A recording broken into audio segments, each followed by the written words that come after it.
Hi, I'm Rebecca Hiele, and this is my beautiful model, Isabel. I'm gonna be doing a glamorous freehand technique on Isabel's hair using multiple shades of rosé, champagne, and a little bit of honey.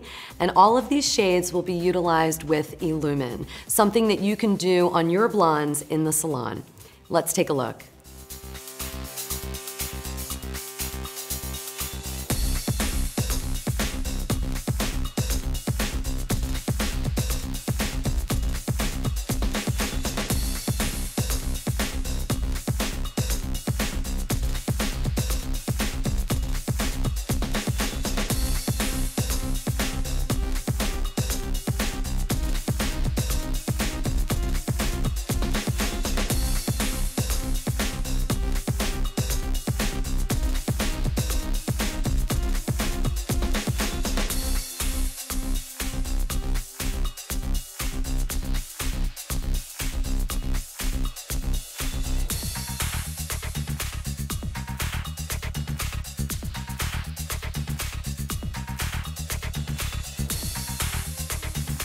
I'll be using the Goldwell board to ensure great saturation and diffusion.